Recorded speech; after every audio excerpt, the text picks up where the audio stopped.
Hallo zusammen, hier ist wieder der Crown Cletus oder Chris. Ich hoffe, es geht euch gut. Wie ihr im Titel schon gesehen habt, der Salty ist wieder mal durchgedreht. Ich habe es ja auch noch kurz angekündigt. Ihr habt ja sicher auch sein Tipps und Tricks Video gesehen, wie man beim Mob of the Dead möglichst weit kommt. Er hat sich ja extra eine Xbox gezogen, um das Kartenpack ein bisschen früher zu spielen. Und für all die die PS3-Version sich noch holen, ein bisschen verspätet, wie immer leider, oder gerne noch Interesse haben am Mob of the Dead, soll doch unbedingt beim Salty vorbeischauen. Sein Kanal ist in der Beschreibung, sowohl auch sein Tipps und Tricks Video zu Mob of the Dead. Jetzt könnt ihr hier im Hintergrund ein bisschen verfolgen, wenn er hier mit seiner abgefahrenen Knarre rumzieht. Mein Fenster im Sony Vegas ist zu klein, um hier wirklich Details zu erkennen. Rein von dem her habe ich keine Blasse. Was das hier für eine Flöte ist. Ich denke, sie ist auch Pack-a-Punched. Sonst würde sie nicht so freaky leuchten. Ja, es ist alles ein bisschen am Brennen. Alles ein bisschen zerkeilt. Ihr seht, mit dem nötigen Bedacht ist er hier unterwegs. Und wir haben zwar ein bisschen zusammen gequatscht. Aber jetzt nicht explizit über das Gameplay, aber was ihr jetzt gesehen habt, hinten ist scheinbar irgend so eine Säurefalle am Laufen. Seht ihr hier jetzt links das grüne Zeugs? Es hat, glaube ich, vorhin ein paar Zombies erledigt, wenn ich mich nicht täusche. Und was mir der Salty auch erzählt hat, als absoluter Zombies-Profi, dass dann eigentlich der Schlüssel für die höheren Runden sind eigentlich nicht mehr die Waffen, sondern eben die integrierten Fallen in den Levels. Der eine oder andere erzählt jetzt auch nichts Neues. Aber für mich war es neu und von dem her noch interessant, weil die Waffen skalieren ja nicht mit der Zombie-Stärke. Es ist so, dass Pack-a-Punch, die Knarre oder so, aber ihr müsst mir verzeihen, wenn ich etwas falsch erzähle, aber ihr könnt mich da gerne korrigieren. Eine Pack-a-Punch, die Waffe ist sicher stark und wird noch auch für x Runden, 10, 20 Runden sicher ein guter Freund sein, aber dann wird es auch passieren, jetzt bin ich nicht ganz sicher, was hier die Pause zu bedeuten hat, ist vielleicht auch ein bisschen für eure Augen zu schonen, im Salty seine Finger zu schonen, irgendetwas wird vielleicht ein bisschen geschont wird aber nichts. Wir schauen der Realität ins Auge, wenn es sich hier keine Ahnung, um das Konstrukt herumdreht, immer wieder schön am Rape-Train ist, ihr seht, muss halt auch ein bisschen ausweichen, aber die Zombies sind hier nicht ultra schnell, habe ich jetzt den Eindruck. Was von dem her eigentlich noch gäbig ist. Ich bin momentan ja eher selten, aber zwischendurch ein bisschen am Riptide zocken. Und dort sind die Zombies ja massiv schneller. Gut, jetzt habe ich auch recht gehabt. Zieht nach rein, das ist schön Volk. Also eben, ich war vorhin noch bei der Waffenstärke und irgendwann merkt ihr dann vielleicht, okay, meine Pack-a-Punch, die super Knarre, was auch immer, ist langsam nicht mehr so gut. Das heisst, die Gegner brauchen Ewigkeiten, um sie runterzubekommen. Und rein von dem her ist dann die Waffe gut, um ein bisschen Geld zu sammeln, was man ja immer noch braucht. Ihr seht, er hat jetzt hier 36'000 am Start. Aber, und da komme ich jetzt wieder zurück auf die Levelfalle. Ich bin ein bisschen verwirrt hier von diesen Pausen, Salty. Du siehst, ich schaue das Video das erste Mal, weil ich mich da nicht irgendeinen vorspoilern oder so. Sonst kannst du mir ja dann noch geschwind erklären, was du gemacht hast.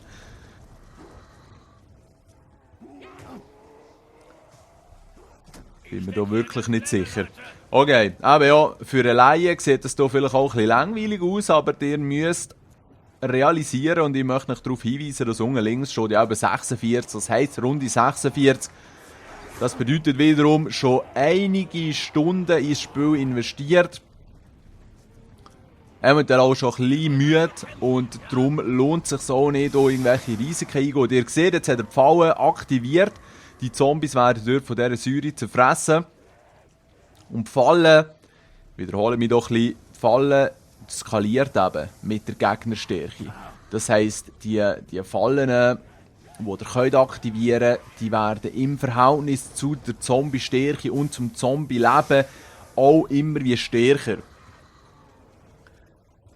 Ganz einfach gesagt, Für die jetzt ein bisschen verwirrt sind, Waffen haben eine definierte Stärke, wo ihr irgendwann dann merkt, ja, die Moore bringt mir nicht mehr viel.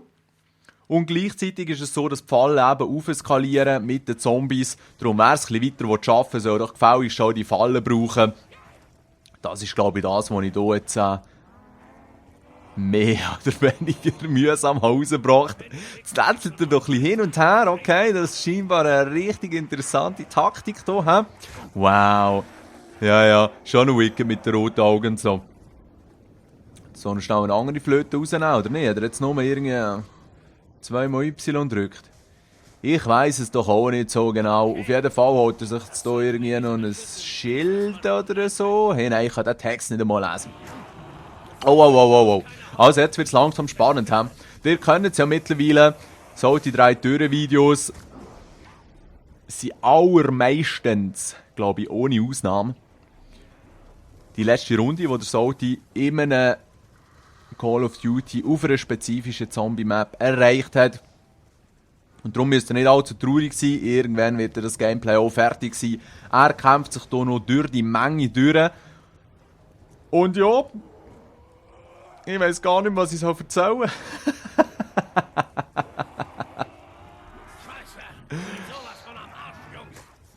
Weil schlussendlich ist es selbsterklärend. Ich habe jetzt das Thema hier ausgehöhlt, bis aufs Sträubste, erzähle nur Sachen, die eingeschränkt hilfreich sind. Und wie gesagt, für richtige Tipps und Tricks, habe ich sagen. Tipps und Trips gibt es ja wohl nicht for free. Aber ja, Tipps und Tricks findet ihr beim Salty. Wer noch ein bisschen Lust hat, meinem Gebrabbel zuzulassen, kann ja den Ton noch anschauen. Die Schnurren voll haben, sich nur aufs Gameplay konzentrieren, können den Ton ausschalten. Kein Problem, macht euch keine Sorgen. Irgendwie muss ich hier die 14 Minuten füllen. Und ich schwimme schon recht im Sumpf vor Belanglosigkeit rum. Und nehmen wir doch jetzt das Thema zur Brust, wo ja nächstens sehr aktuell und interessant wird sein, hoffentlich. Und zwar haben wir ja heute aktuell Samstag, der 11. Mai. Das bedeutet genau in 10 Tagen, das sind etwa 1,5 Wochen. Ja, am Dienstag, am Oben um die 6 ist es, glaube ich, wenn ich mich nicht täusche, wird ja dann die neue Xbox vorgestellt, 720 Infinity, Durango, Schlange Dong Dong, whatever. Was auch immer der Name wird sein, es ist ja eh völlig irrelevant. Moment, schnell. Willst du mich jetzt verarschen? Jetzt war er doch vorhin von ein paar Zombies eingesperrt und er hat den Start gedrückt. Und dann haben sich die wieder verteilt oder so. Ist das irgendwie ein Glitch? Ist das irgendwie Cheat? Ist da beschissen worden? Nein, eh nicht. Also eben, 21. Und zu diesem Zeitpunkt sollte ja dann über das Call of Duty Ghosts auch noch etwas erzählt werden. Ja, mal schauen, ob dann mein ganzes Gesicht einschläft bei den Erzählungen oder ob ich doch noch ein bisschen Freude wird empfinden, wenn ich das höre. Was man bis jetzt schon vernommen hat, kann einem eigentlich nicht wirklich vom Hocker reissen. Das hat es extra ein bisschen langsam gesagt, weil ich hier auch ein bisschen aufs Gameplay noch konzentriert war. Aber eben, scheint spielt zur Zukunft, aber gleich mit Waffen aus der heutigen Zeit, also fast so ein bisschen wie das Black Ops 2. Es soll ja scheinbar eine neue Engine geben.